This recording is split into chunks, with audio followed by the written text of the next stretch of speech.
Hey DGS Northfield families, welcome to another episode of the DGS Minute. We're obviously here at the school in the midst of summer construction. In this week's episode, we're going to give you guys some updates on that.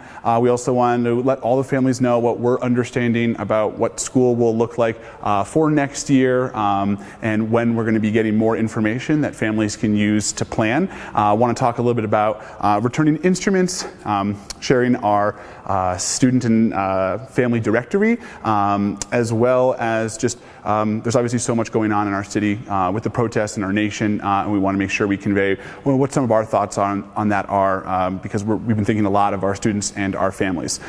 First, just talk a little bit about what next year might be looking like.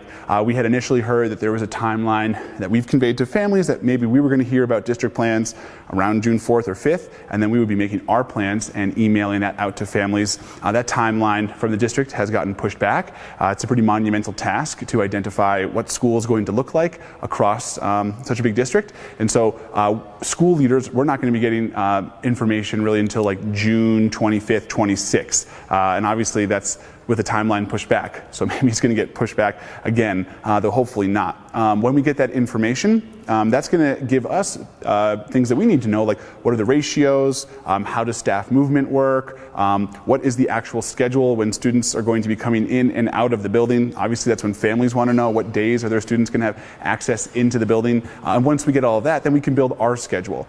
Just to be totally transparent, one of the things that's happening right now is we don't know if maybe the way instruction looks like next year is that students have really long periods of time in the same class with the same teacher, or maybe it continues to move around like it did this year. So we just don't know, and then we have to build our schedule based off of that. So as soon as we get that information, which will be around June 26th, we'll make our plans and make sure we get that to families ideally before the 4th of July, and our teachers as well, so they can plan.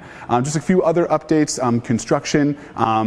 Things are looking great. Excited to see the lockers. I know our students are really excited about that. Our new main office, which is going to be behind us, looks great in the window cutouts up here from the library. The cafeteria expansion looks fantastic with big glass windows, really let in a lot of light, something that should be a great place for us to be able to utilize. Of course, there's the locker room and then all these extra classrooms that are getting built as well. It's going to be a big resource for us as we head into next year.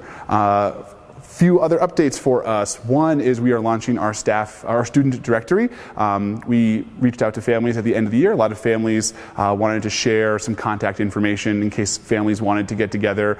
Some of the families indicated that they're willing to have some social distant get-togethers for students over the summer, and that might be something that families want to leverage. So that's linked into the email that we shared with families as well. And then instrument return. We had some families tell us that they're interested in returning their instruments to Fletcher Hinton, and what we can do is set up instrument drop-off, and we can do that on Wednesday from 10 to 2 p.m. and on Thursday from 9 a.m. to 11. And so if you're interested in returning off your instruments, then Fletcher Hinton will come and pick those up. You can bring them right to the school.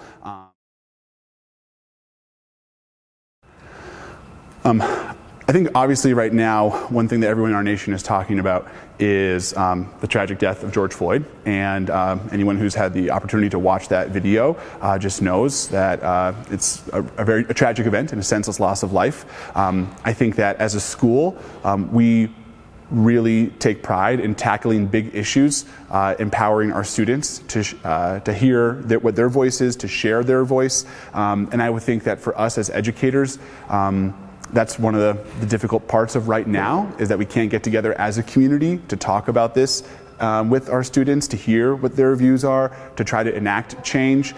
We know there's limitations just over the summer, and that's something that makes it a little bit more difficult for us to process these events. We do know that a lot of students have a strong voice, and the issues that we're confronting as a society, they're not going to go away over June and July. And then when we come back to school in August, we're going to be really interested in empowering our students so they can share, how they feel, and they can feel like their school and their teachers truly support them in sharing their voice. And so what we just wanted to let families know in the meantime is that we love you. We're sorry that everyone has to go through this right now.